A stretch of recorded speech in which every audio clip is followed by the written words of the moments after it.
Buenos días a todos. Hoy vamos a hablar de la tripanosomiasis americana o enfermedad de Chagas, que es una enfermedad endémica en nuestro país y en muchos países de América Latina. Es una enfermedad realmente difundida en áreas tanto rurales como urbanas, que es lo que nos ocurre a nosotros en nuestro país, y realmente muy prevalente y de necesario conocimiento en todas las personas que nos dedicamos a la medicina. Esta enfermedad es producida por un parásito unicelular llamado Trypanosoma cruzi que se puede transmitir por varias vías. Es endémico en nuestro país, es decir que lo podemos encontrar en cualquier época del año, y se habla de un aumento de la incidencia en ciertas áreas por el desplazamiento de personas que viven en áreas rurales hacia áreas urbanas. Y también hay un desplazamiento de personas positivas hacia países no endémicos por la inmigración que favorece a la diseminación de la enfermedad. Cuando nosotros lo vemos en la sangre del vertebrado, el parásito se encuentra en una forma anatómica que es nombrada o llamada tripomastigote. Esta forma es extremadamente móvil y se caracteriza por la presencia de un flagelo y es lo que le permite desplazarse hacia los tejidos por los cuales tiene más afinidad, por ejemplo el músculo cardíaco, el tejido cerebral, etc. En los tejidos el parásito se encuentra como amastigote, es una forma más redondeada y de resistencia, les diría, y puede persistir en esta forma durante varios años. Es importante que reconozcamos esta enfermedad en donantes de sangre y órganos, en pacientes que proceden de zonas endémicas con inmunosupresión, en mujeres embarazadas, de manera de poder detectarlas y tratarlas a tiempo. Clásicamente se describe como una enfermedad que se extiende desde la latitud 42 norte a la 42 sur, lo cual nos da 21 países de América Latina con posibilidades de tener esta enfermedad. Esto es por la distribución del vector. Afecta principalmente a zonas rurales, pero en San Juan tenemos una característica muy importante y es que la enfermedad está instalada en la ciudad. Se definía clásicamente el factor epidemiológico como la vivienda precaria o rancho, donde ustedes pueden ver el techo de cañizo, muchas grietas, las paredes de adobe, que eso favorece a la colocación de nidos en estas grietas, a la presencia de animales domésticos dentro de la vivienda, como las gallinas que pueden ver debajo de la cama, en este caso en la foto, como el factor de riesgo principal, pero hemos visto que no es el único. Según los datos de la Organización Mundial de la Salud, desde el año 2015 en adelante se estiman 40 millones de personas en riesgo de infectarse. Había 100 millones de personas en 1990 en riesgo de infectarse, o sea que las medidas que se han tomado han sido efectivas. 18 millones de infectados en el mundo, 300.000 nuevos casos por año y entre 21.000 y 30.000 muertes por año. ¿Sí? Había 45.000 en el año 1990.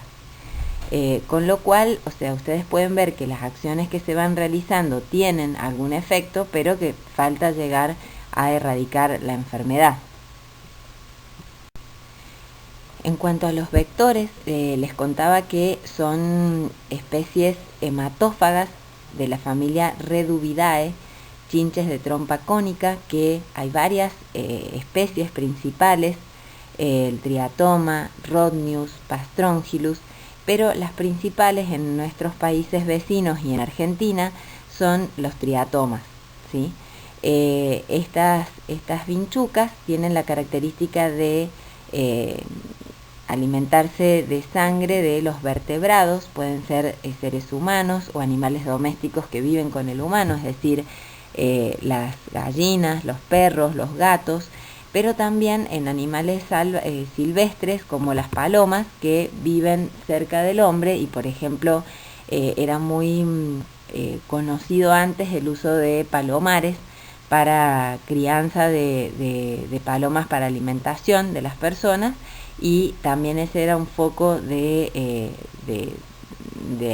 atractivo para las vinchucas para alimentarse, ¿sí? En el caso de San Juan se describió mucho con las perreras, que son, estructuras donde se construyen para que las perras tengan a sus crías, y se han visto muchos nidos de vinchucas en esas estructuras más bien rurales. En general, se considera que en Argentina hay aproximadamente 2 millones de personas infectadas a la fecha, y un 30% de ellos tienen una cardiopatía chagásica, es decir, tienen patología visceral demostrada. Fíjense, en el resto de los países para el año 2005 tenían una prevalencia más alta Argentina y Brasil de individuos infectados, pero la prevalencia en casi todos ellos es de más de 200.000 casos por país, ¿sí? Para ponerlo en números que podamos entender mejor, en el año 2015 se estimaba 7.300.000 personas expuestas, 1,5 millones de infectadas y 375.000 afectadas por cardiopatía de origen chagásico. El agente etiológico es el tripomastigote metacíclico en su estadio infectivo. Este agente va a sufrir una maduración en el intestino de la vinchuca hasta llegar a este estadio.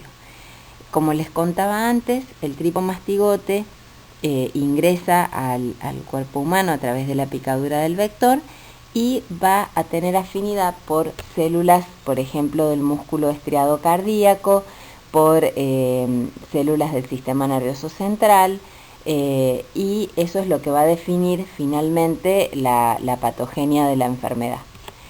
Una vez que el tripomastigote logra ingresar a esta célula del músculo cardíaco, por ejemplo, se forman nidos de amastigotes, que son estructuras redondeadas que quedan ahí como una forma de defensa y pueden durar durante muchos años. Esta diapositiva la vamos a empezar a leer desde el extremo izquierdo, donde una vinchuca pica a una persona que tiene tripomastigotes circulantes y por lo tanto ingiere sangre infectada con este tripomastigote. El mismo tiene una etapa de maduración, epimastigote en el intestino medio, se multiplica y se transforma en tripomastigote metacíclico en el intestino posterior. Luego el insecto vuelve a alimentarse y defeca este tripomastigote metacíclico en las heces.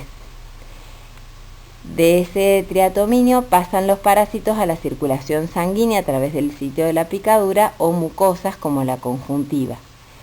Este tripomastigote se transforma en amastigote dentro de la célula, el amastigote se multiplica por división binaria y puede volver a salir a la sangre como tripomastigote nuevamente a infectar a otras células y de esa manera volver a reiniciar el ciclo si una vinchuca susceptible pica a una persona que tiene tripomastigotes circulantes.